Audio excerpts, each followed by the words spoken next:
దివ్యాంగులకు పింఛన్లు పెంచకుంటే తాడో పేడో తేల్చుకుంటామని విహెచ్పి జాతీయ కోర్ కమిటీ కో చైర్మన్ అందెరాబాబు హెచ్చరించారు. సోమవారం జోగులాంబ గద్వాల జిల్లా కేంద్రంలోని పాత ఎంపీడీఓ కార్యాలయం ఆవరణలో ఏర్పాటు చేసిన జిల్లా సదస్సుకు ఆయన ముఖ్య అతిథిగా హాజరై మాట్లాడారు. కాంగ్రెస్ ప్రభుత్వం డిసెంబర్ నుండి దివ్యాంగులకు 6,000 పింఛన్ ఇస్తామని మాట ఇచ్చిందన్నారు. ప్రభుత్వం ఏర్పడి 6 నెలలు కావస్తున్నా ఇంతవరకు పింఛన్లు పెంచలేదని ఆయన వాపోయారు. సమస్యల సాధన కోసం ఈ నెల 25వ తేదీన హైదరాబాద్లో భారీ బహిరంగ సభ జరుగుతున్నట్లు చెప్పారు.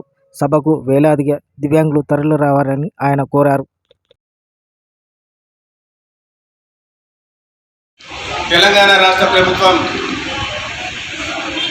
అధికారంలోకి రాగానే వృద్ధులు, వితంతువులు, ఒంటరి మహిళలు, చేనేత కార్మికులు, బీడీ కార్మికులు, హెచ్ఐవి బాధితులు సుమారుగా రాష్ట్ర వ్యాప్తంగా 39 లక్షల మంది ఉన్నటువంటి చేయూత పెన్షన్లని 2,000 ఇస్తున్నటువంటి పెన్షన్లని 4,000 చేస్తానని, వికలాంగుల పెన్షన్ని ప్రస్తుతం 4,016 రూపాయలు తీసుకుంటున్నటువంటి వికలాంగుల పెన్షన్ని 6,000 రూపాయలు చేస్తానని ఎలక్షన్ల కంటే ముందు ఈ రాష్ట్రంలో మేనిఫెస్టో పెట్టినటువంటి కాంగ్రెస్ పార్టీ డిసెంబర్ 7వ తారీఖు నాడు రాష్ట్ర ముఖ్యమంత్రిగా ప్రమాణ స్వీకారం చేసినటువంటి రేవంత్ రెడ్డి గారు 6 గ్యారంటీలలో భాగంగా 6వ గ్యారంటీ అయినటువంటి చేయూతని కనీసము పట్టించుకోకపోవడాన్ని నిరసిస్తూ వికలాంగుల హక్కుల పోరాటం ఆధ్వర్యంలో ఈ కార్యక్రమాన్ని ధర్నా కార్యక్రమాలు చేయడం జరుగుతూ ఉంది.